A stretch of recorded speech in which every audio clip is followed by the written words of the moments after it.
Investigation اور جھٹ ان کی انگلیاں آ جاتی ہیں کشمیریوں کے اوپر کہ کشمیریوں نے کرایا ہے، دہشت گردی کرائی ہے یا پاکستان نے کرائی ہے.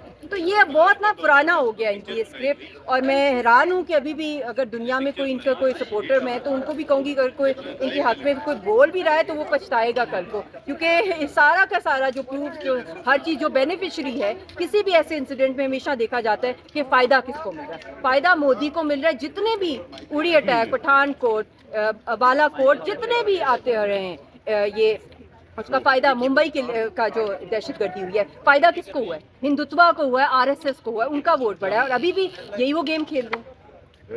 وہاں پہ تو ساری جو دہشت گردی ہندوستان کر رہا ہے مقبوضہ کشمیر میں، انڈیا کے اندر مائنورٹیز کو ٹارگٹ کیا جا رہا ہے. اب وہ 7 سسٹر اسٹیٹس کی بات جو آپ دیکھتے ہیں وہاں پہ جو کچھ ہو رہا ہے، منی پور، ناگالینڈ، تاملز کے ساتھ ایوری ویئر، کرسچنس کے ساتھ، کرسچنس کی جو ہے ڈیمولش کی جا رہی ہے چرچز، ہماری مسجدوں کو جو ہے شہید کیا جا رہا ہے. تو وہ تو ان کا terror nature, R S S کو آپ نے نہیں روکا تو اس نے تو پورے ہندوستان کو توڑ دینا. مگر اس کے ساتھ ساتھ میں پاکستان کے بھی لیڈران کو کہنا چاہتی ہوں ایک دفعہ بس کر دیں اپنی جو پالیسیز ہوتی ہیں کہ ہم نے ہر حالت میں ڈائلاگ کرنا ہے، اسماک ڈپلومیسیز کرنی ہے، ہم نے کرکٹ ڈپلومیسیز کرنی ہے، کشمیریوں کی جتنی بھی ڈھیر ساری لاشیں ہوں ہم نے ان کے ساتھ ٹریک 2 پہ بات کرنی ہے کہ ڈائلاگ.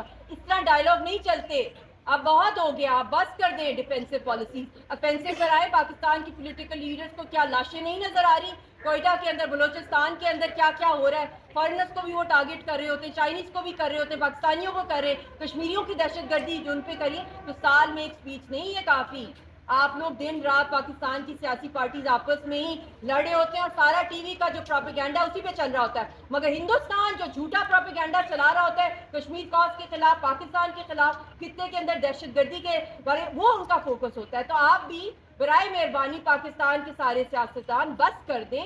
اب تھوڑا دیر کے لیے کشمیر پہ آئیں. جو دہشت گردی پورے ملک کے اندر آپ کے فوجی شہید ہو رہے ہیں، آنکھیں کھول لیں، کان کھول لیں. بس کر دیں ان کے آگے جو ہے ان کو منانا بس کر دیں اور آپ کوئی اپنی پالیسی ٹھوس لائیں. اور اتنا دم اور حوصلہ ہونا چاہیے کہ اب کہہ دیں کہ شملہ ایگریمنٹ جو ہے وہ ہم نے ختم کر دیا. انہوں نے تو ویسے ہی ختم کر دیا. وہ تو ویسے ہی ہر دم جو ہے وہ جو پاکستان کو دھمکیاں دیتے ہیں اور اٹیکس کرتے ہیں اور کشمیریوں کے ساتھ جو کچھ کریں. تو اپنے آپ کو بھی آپ سب یہاں پہ ایک ٹھوس، ایک یونائٹڈ جو ہے وائس ہمیں چاہیے، لانگ ٹرم پالیسی چاہیے. کس طرح ہم کشمیر کو جو ہے دنیا کی ایوانوں میں لے کے جائیں گے، انٹرنیشنل فرنٹس پہ لے کے جائیں گے، انڈس واٹر ٹریٹی کو لے لیں، ورلڈ بینک پہ لے کے جائیں گے، سیکورٹی کاؤنسل کے اندر لے کے جائیں گے کشمیر کا مسئلہ. اب ادھر ادھر کی باتوں میں نا operations one after the other and it seems it's all scripted. It's like a Bollywood script and the reactions are all so quick without an impartial investigation. The blame game starts, threats start, and the 5 points that have come from India, they're completely unacceptable. How can they even dare to violate the Indus Water Treaty? It is not a unilateral agreement. It is World Bank is also a party to it, and creating an extreme imbalance in the region. We appeal to the world bodies, to the United Nations. Pakistan must urgently take this issue to the Security Council, and China must also take it to the Security Council. And 30% of the water that goes on the Indus towards India, it is controlled by China, and they did so in 2016 when Indus Water Treaty threats happened. They curbed the water. So I think it's very important that right now Pakistan must immediately respond to this, right to the United Nations, World Bank, to the OIC and other global institutes.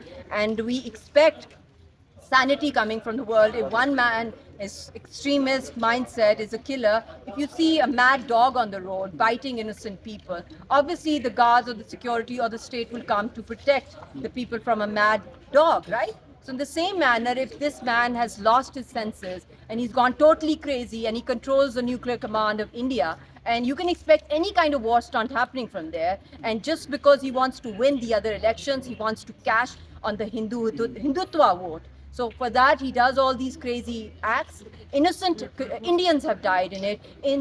Innocent Muslims, innocent Hindus from India have died. UAE tourist has died. Nepali tourist has died. 2 Kashmiris have also been attacked in this Pahalgam terror attacks. So how can he just paint it as if the Hindus were attacked? They were the terrorists pointed at them. Are you Muslim? So this is all fake. This is Modi media. It's not credible. International fact-finding missions and observers should be sent there immediately on ground to probe. Thank you so much.